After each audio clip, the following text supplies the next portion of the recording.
श्रीकृष्ण जन्म कथन मादाईसी पुसिले जी श्रीकृष्ण चक्रवर्ती कैसे जन्मले ते कथा निरूपावीजी. सर्वज्ञ म्हणितले सोमवंशी यदू चक्रवर्तीचा कुळी 12 कुळांचा सुरसेन राजा मुख्य. येर यदुकुळीचे राये सुरसेना अनुषंगिक वर्तती. तेयाची राजधानी मथुरा. तेया ज्येष्ठ कन्या कुंती देवे उपजली. तिये धाकोटी सुतस्रवा.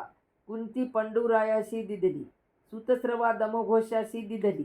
पुत्र नाही म्हणून राये यज्ञदाने व्रते केली. मग कवने एकीकडे राओ गर्गाचिया दर्शना गेला. तेयाची पूजा केली. मग राय म्हणितले आमते पुत्र नाही हे राज्य बुडताय. तर ऐसे आम्ही काय उपायो कीजे. गर्ग म्हणितले पुनरुपी एक यज्ञ करा. मग तुम्हासी पुत्र होईल. तो वेदूविद. मग गर्ग वसुदेवाचे पूर्ववृत्त सांगितले. गर्ग म्हणितले राया पूर्वी त्रेतायुगी ब्राह्मण होता. तेया नाव तपोधन. सूत पातो महातपस्वी. तेयाचे भार्य नाव तपस्विनी पृथ्वी. ये दोघे दंपत्य विष्णू आराधना लागी सहस्त्र वरुखे तप करीत होती. ती नगरीचा राजा जयंतू तेयाची स्त्री जयंती तपोधनाची आणि तपस्विनीची सेवा करती. नीच दर्शना नीच म्हणजे रोज दर्शना येते. ऐसे असता तपोधनासी आणि तपस्विनीसी सहस्त्रवर्षा एका दिवशी विष्णू पश्चात प्रहरी प्रत्यक्ष झाला. तेयाची गुंफा प्रकाशे भरली. तपोधने विष्णूसी बरवे आसन घातले. तपस्विनी माथांचा केशी पाय झाडले. ऐसी विष्णूची दोघी जणी यथोक्त पूजा केली. मग विष्णूने म्हणितले अगा प्रसन्न झालो. तव तपस्विनी म्हणितले आमच्या उदरा यावे. ते मानिले. ऐसा अवस्वरी जयंत जयंती प्रकाश देखोनी सौम्य आली. कवाडा आडोनी पांती तव अवघे देखिले. मग जयंते म्हणितले जी आम्हा अवतरोनी वर देव. मग जयंत जयंती गुंफे माझी नेली. जयंत जयंती दंडवते घातली. मग जयंती म्हणितले जी स्वामी येई तुमते आराधिले म्हणून तुम्ही यासी पुत्रत्व दिनले. तर आम्ही स्वामीसी आम्हासी वरद व्हावे. विष्णूने म्हणितले यांच्या ठाई जन्मोन परपुत्र प्राणाचे सोहळे तुम्हासी देऊ. ऐसा वर देऊन विष्णू अदृश्य झाला. एरुदी होनू नामे वैश्य अंधरा नामे भार्या. तेही दोघी तपे विष्णू आफाविला. मग तेयासी प्रत्यक्ष होऊनी पुत्रपणे इकडे ऐसा वरू दिनला. तपोधनी राया तुझे या उदरासी येईल आणि तपस्विनी ते उग्रसेनाची या उदरासी येईल. तुझे या पुत्रापासून उग्रसेनाची एक कन्येच्या ठाई 7 ब्रह्मयाचे पार्षद जन्मतील. ब्रह्म्याचे पुत्र लोक म्हणतात विष्णूचा अवतार आहे. 8वा अवतार ते साक्षात परब्रह्म अवतरेल. मग सुरसेने पुसिले ब्रह्मयाचे पार्षद मृत्यू लोका का येतील हे कारण निरूपावे. मग गर्गे म्हणितले कौनी एकी वेळी ब्रह्मा आपुलिये सभे बैसला होता. ओळख दाटली होती. पुढा सरस्वती गायन करीत होती. तव विष्णूचा पुत्र मदनू तेही ब्रह्माचे या दर्शना आला होता. ब्रह्मा गायन ऐकत होता. तेथ तल्लीन झाला होता. तो मदनाचे संभाषिणीच ना. मग शोभोनी ब्रह्मयावर ते मोहन बाण घातला. म्हणजे समोर येऊन बसला होता तर याचं लक्षच नाही. गाण्यात तल्लीन झालेला होता. मग त्यानं मोहन बाण घातला. ते मदनाचं कार्य ते होतं. इतुकेनी ब्रह्मा कामातूर झाला. त्यानं ते मदन बाण सोडल्यामुळे. सरस्वती मना माझी अभिलेखली. बघा तव जवळी ते पारखर ते मरीची महर्षीचे पुत्र. मरीची महर्षीचे पुत्र तेही म्हणितले जाणितले आणि हसले. ते आता देवी देवता सगळे होते त्याच्यामुळे त्यांच्या मनात काय चाललं ते यांना कळालं. हसले आणि ब्रह्मे अशी अवगमले. मग ब्रह्म्याला कळालं की हे मला हसला. मग विचारिले ऐसे मग काही झाले म्हणून सभे उते पाहिले. तव तेथ मदन बैसला असे. मग ब्रह्मेनी कोपून मदनाशी शापलं. ब्रह्माच्या लक्षात आलं की यानंच आपल्याला असं केलं म्हणून. अरे तू महादेवाच्या 3ऱ्या नेत्री भस्म होशी. मग 7 पार्षदाशी शाप दिला. पारखदाशी म्हणजे आगा तुम्ही 7 जण मृत्यू लोकाशी जा. तेथ जन्मताची अपमृत्यू पावाल. मग मदने म्हणितले जी उपशापू की जो. ब्रह्मेनी म्हणितले पार्वती महादेवाचा विवाह होईल ते तू आपले देह पावसी. पारखदी म्हणितले जी आम्हासी उपशापू दीजो. ब्रह्मेनी म्हणितले तुम्ही मृत्यूलोकी जन्मोनी अपमृत्यू पाविल्यानंतर बळीभद्र वनासी जाईल. मग श्रीकृष्ण चक्रवर्ती दर्शने पुनरूपी ब्रह्मलोका याल. ऐसे ब्रह्मयाचे पारखत मृत्यू लोका यावयाचे प्रयोजन. तर आता राजे हो, तुम्ही मथुरेशी जा, यज्ञ करा. मग सुरसेन राव गर्गासहित मथुरेशी आला. मग गर्ग पुरोहित झाला. सुरसेने यज्ञ केला, पूर्णाहुती झाली. मग सुनंदेशी गर्भसंभूती झाली, पुत्र झाला. गर्ग त्यासी वसुदेव आनक दुदुंबी ऐसे नाम ठेविले. तेव्हा एरीकडे गोकुळी जयंत जयंती नंद यशोदा होऊन जन्मली. मग वसुदेव 7 वर्षाचा झाला आणि सुरसेनाशी अंतकाळ मांडिला. मग सुरसेने अंतकाळी वसुदेव उग्रसेनाच्या हाती दिला आणि म्हणितले, जव हा थोरू होय तव राज्य तुम्ही आवरावे, आम्ही बहुतांचे वैरी असो, ये अशी बरवेनी प्रकारे प्रतिपाळा. मग सुरसेन काळधर्माशी गेला, म्हणजे वसुदेवाचे वडील. मग उग्रसेने वसुदेवाचा व्रतबंध करून गोकुळी दीक्षिताजवळी पढावा घातलेला. गोकुळी वसुदेवाशी पळता नंदेशी मैत्री पडली. नंद मित्र होता. ऐसा वसुदेव गोकुळी विद्या अभ्यासी पाठी उग्रसेनी राज्यकारभार कंसे बळकाविला. कंसे राज्य अवघे आटोपिले, तो वसुदेवाचा द्वेष करी कंस. मग वसुदेवाशी विद्या पूर्ण झाल्यानंतर उग्रसेने आपली कन्या देवकी दिली. लग्न लागले. ओहर मिरवता आकाशी अशरीरी वाचा झाली, आकाशवाणी झाली. देवकीच्या उदरी 8वा पुत्र होईल, तो कंसाशी मारून आपले राज्य घेईल. ऐसे मथुरेची वनदेवता बोलिली. ते कंसे मुख्य समस्ती ऐकले. मग कंसू गुंजावर्ण डोळे, हाती खर्ग ऐसा देवकी मारू आला. तेव्हा वसुदेव आड रिगाला. वसुदेवा ते हानावया जव खर्ग उचलिले, तेव्हा उग्रसेन आड रिगाला. मग वसुदेव कंसाशी बुझविले, न्यायमार्गे पांडित्य केले. मग म्हणितले, आमते कायसिया मारतासी, हे अवघे राज्य तूच सांभाळी ना. आमचा 8वा पुत्र तुझं मारील तर आम्हासी तुवा दुर्गा गर्भी राखावे, दारवंठे वर जावे. मग आम्हासी 8वा पुत्र होईल, तो तुवा वधावा. इतुकेनी कंसासुराचे मन वेधले, मोहरले. मग धेंडे मिरवली, वसुदेवासी आनंद दिनले. कंसे वसुदेवासी क्षिमाविले. वसुदेव मथुरेशी वसो लागिन्नला. ऐसा असता वसुदेवासी उग्रसेनाचा धाकुटा बंधू रोहिणू तेने आपुली कन्या दिनली. तिये नाव रोहिणी. तियेचे पाणीग्रहण झाले. तव नारदू आला. तयापाशी कंसे अवघा वृत्तांत सांगितला.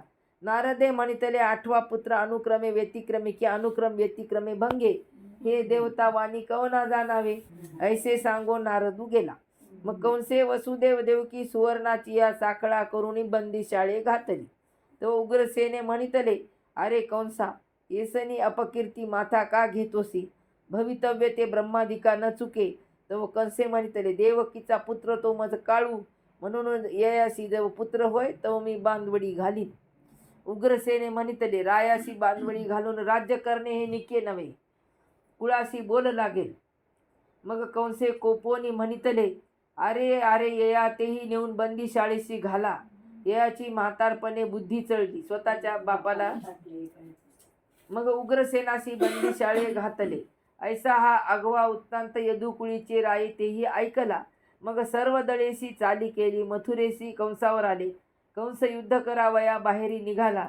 दोही दळा युद्ध प्रवर्तले. यादवी कंस पराभविला. तो मथुरेची दुर्ग बळकावून ठाकला होता. मग यादवी मथुरा वेढिली. मग कंसे बकासूर जरासंधाजवळी पाठविला. मग जरासंधू, प्रलंब, चाणोर, तृणावर्त, आगासूर, केशिया हे अवघे सहाय्या लागी आले. यादवासी झुंजिले. मग यादवी सकळ दैत्य सैन्य पराभविन्नले. दैत्यूवर मोडिले. मग बळी आणि जरासंध येही अवघा यया यादवाचा जगबळू केला. यादवाचे गर्भ आधी करून वधिले. उरले यादव तेही दिगंतर लंघिले. एकू कंसाचे सेवक झाले.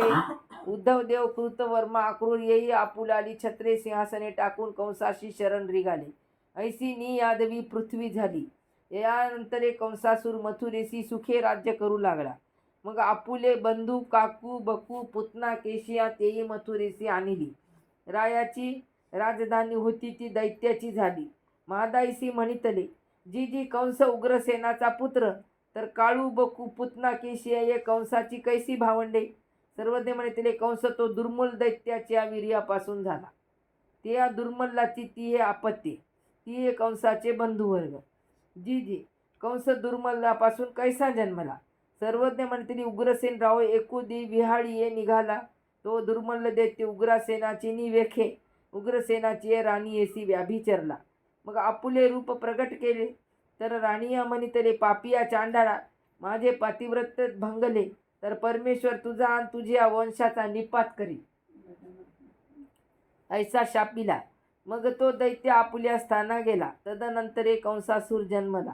ऐसे मथुरेसी कंसासी राज्य करिता बंदीशाळी देवकीसी प्रथम पुत्र झाला. तो कंसे वधिला. ऐसे 7 पुत्र वधिले. तेयाच्या दुःखासी काही परावर नाही. तव देवकी ते संभाषया लागी. बंदीशाळेशी यशोदा आली. देवकिया देव यशोदा पुढा आपले अवघे दुःख सांगितले. जव जव सांगती तव तव दुःख करीती. मग यशोदा देवकी देवी ते संभोकिले. मग यशोदा म्हणितले माते, तुझे 8व्या पुत्रा वाजत वारा न लगे. माझं बाळ होईल तो आपुला बाळ तुझं देईन.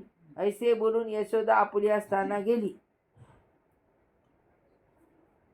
एके दिवस लोटल्यानंतर नारद गगनमार्गे वसुदेवाच्या स्थाना आला. वसुदेवे बरवी षोडशोपचारी पूजा केली. मग देवकी देवी नारदाजवळी आपुल्या पुत्रासी विवस्थ सांगितली. जवळ सांगती तव तव दुःख करून स्फुंदिती.